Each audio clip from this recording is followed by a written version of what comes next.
Here's the ghetto-fabulous lawnmower. It's back from not being repaired.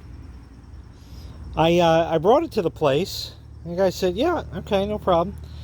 I said, this is factory over here. Just leave that alone. Doesn't need to be fixed because it works. Just doesn't run. Okay, we got you. Got all your information. We'll give you a call. A couple days later, he calls me. He says, yeah, we're going to pass on that. I said, why? They said, it's too much of a liability. I said, I don't think so, man. I mowed it. I'm safe. I know what I'm doing. He's like, no, we can't do it. Sorry. Come pick it up. So that's great. So, it wasn't fixed, so that wasted a week. That was handy. Over here is the carbonator. Same one, same everything. Same crack in the primer bulb. It's got a new addition now. That's factory. Over there.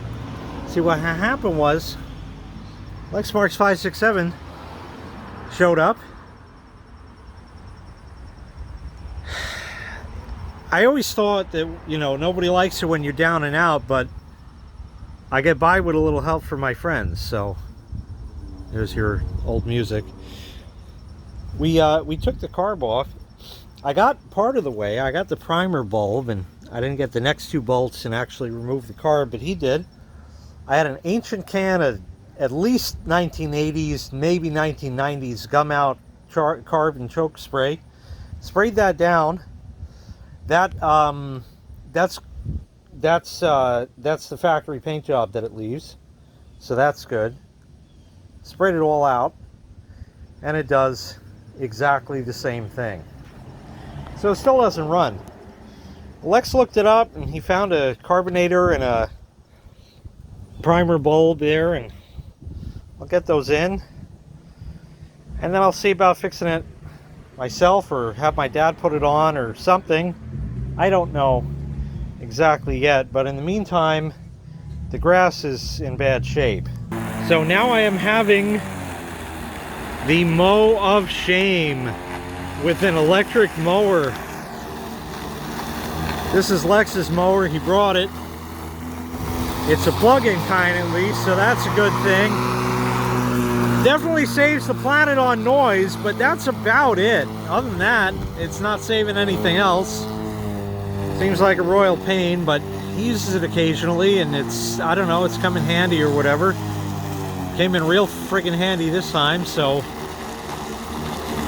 But you can hear. I know the grass is tall, but that really bogs down. I mean, really comes down. So, yeah, the Mow of Shame. A small cat interlude. Brother and sister together. They're just terrible. Just terrible. The back too? The Mow of Shame in the back? Man. It's had to cut it high because it was like taller than my ass, so we had to cut it high. I didn't put all the shit back because I'm packing up for winter. I mean, the pool's closed, all that. But, you know, there's only one way to thank this guy over here, which, of course, is Dirty J Burglars. But this is a different variant of them. It starts with, of course, the same ingredients. Yeah, I'm having Dirty J Burglars yet again. But it's now the fall, so okay. Anyway, that's a secret for another time. For other people, maybe, who might show up. Anyway, that's going to do it. Huge thanks to Lexmark's 567 bringing his mower and helping me out in this jam, and we'll get the old ghetto-fabulous lawnmower going again. It's good enough for now. Looks a lot better than it did, so good enough for now. We'll fix it later in the spring or something. Everything will get taken care of in time. It always does. I work it out. It just takes time.